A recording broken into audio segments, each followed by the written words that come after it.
Yo, j'espère que vous allez bien, que vos examens se sont bien passés et que la reprise ça n'a pas été trop dur.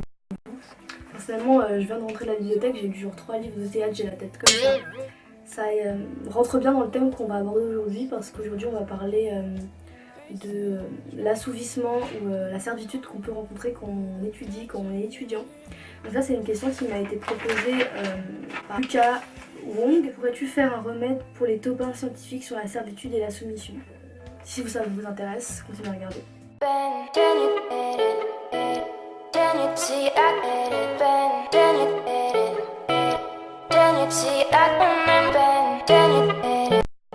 Donc dans le commentaire, Lucas nous a fait déjà des suggestions qu'on pourrait aborder justement dans cette vidéo par rapport à la servitude. Entre autres, le discours de la servitude volontaire de la Boétie, qui est un très bon livre, je vous le recommande. D'ailleurs, je vous mettrai le résumé dans la barre d'infos. Mais j'ai trouvé que, premièrement, ça pouvait pas le guérir lui, justement, ce genre de livre. Même si il accuse quelque chose, je pense que ça l'affecte plus encore qu'un étudiant qui travaille comme un fou. Et du coup, j'avais envie que justement il y ait cette double possibilité de le guérir lui et de guérir les autres. Et là, en l'occurrence, ça dénonce quelque chose, mais lui, ça ne l'aide pas et ça ne lui permet pas de voir la chose différemment. Secondement, je trouve que les livres qu'il a sélectionnés, c'est des approches un peu trop brutales, je pense, pour pouvoir comprendre ça. Parce que là en plus il désigne vraiment les étudiants, les topins scientifiques, donc vous prenez pas mal les étudiants en médecine. Mais je pense pas que les gens qui étudient dans ce genre de domaine aient conscience de tout ça et je trouvais que c'était un peu trop direct. Du coup j'ai décidé de vous proposer un autre roman qui s'appelle La fille sans qualité de Jules Zé. C'est un roman qui parle d'une jeune fille qui est surdouée et qui va avec son amie Alève commettre un espèce de délit, c'est-à-dire qu'elle va faire un chantage sexuel à son professeur, elle va coucher avec lui et après elle va le faire chanter en échange en fait d'un peu le pouvoir qu'il peut lui apporter étant donné qu'elle est un prof.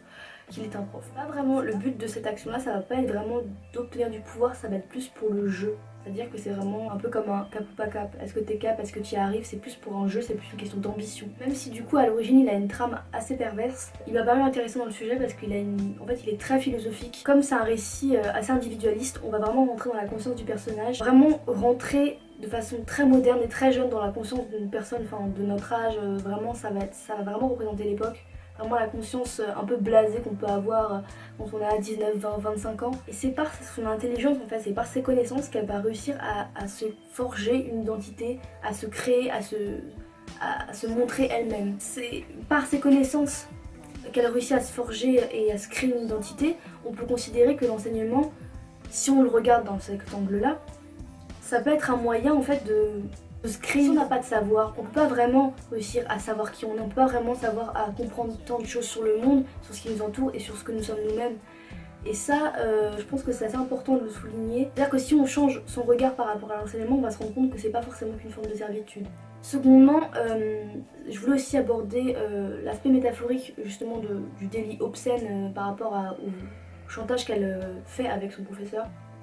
C'est-à-dire que si on considère que le professeur, c'est l'image, le symbole de l'éducation, on pourrait se dire qu'en fait, cette jeune fille, avec son amie Alève, ils vont se tester sur ce personnage, donc sur l'éducation. C'est-à-dire qu'ils vont tester leurs capacités, ils vont voir s'ils vont réussir, à quel point est-ce qu'ils peuvent réussir à obtenir ce qu'ils veulent, à quel point ils peuvent réussir justement à utiliser leur intelligence, leurs compétences pour pouvoir obtenir ce qu'ils veulent. Et à ce moment-là, on peut se dire que c'est par ce jeu-là qu'ils peuvent réussir à se concevoir.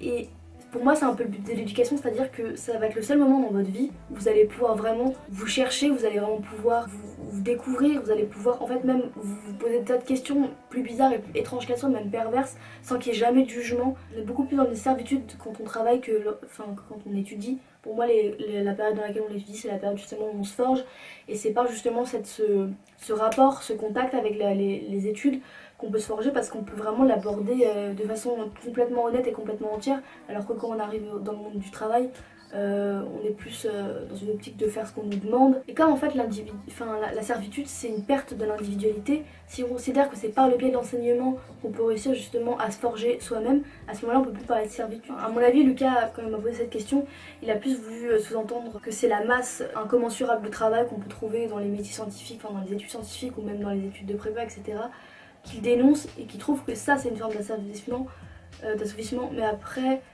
pour moi, contester ça, ça serait contester le système éducatif, et donc là c'est plus trop mon domaine. C'est pour ça que j'ai voulu changer la question, la prendre sous un autre angle et aussi te prouver à toi Lucas que finalement l'enseignement c'est pas qu'une forme d'assouvissement. Si on prend sous un autre angle, on peut se rendre compte que c'est beaucoup plus que ça. En gros l'enseignement c'est pas une forme de servitude si on l'exploite, c'est-à-dire que si on l'utilise pour nous se forger notre propre conception des choses, pour nous se créer une identité. Et si on n'a pas de connaissances, si on reste borné à ce qu'on sait, mais vraiment dans notre cadre, dans notre facilité, on ne pourra jamais vraiment savoir aller plus amplement que notre nez. Après peut-être que je m'explique mal, mais du coup je pense que le livre parle de lui-même, donc je vous incite à le lire. Donc c'est un livre quand même qui est assez gros, mais il est vraiment intéressant, il fait vraiment réfléchir sur les choses et puis surtout il est vraiment très ambitieux, du coup on peut vraiment le prendre de plein de façons. J'ai eu peur d'ailleurs en le choisissant d'avoir un peu divagué, de ne pas avoir choisi le bon livre, mais finalement je pense qu'il représente bien ce que j'ai voulu dire. Donc voilà, j'ai fini mon speech, c'était un peu long, mais j'espère que cette vidéo elle vous a plu. N'hésitez pas donc à continuer le débat dans les commentaires si ça vous a intéressé, ou si vous avez une autre question, n'hésitez pas à la faire. Peut-être une question sur le froid d'ailleurs, parce qu'en ce moment on se les pèle. En attendant une prochaine vidéo, prenez soin de vous et à la semaine prochaine. Ciao.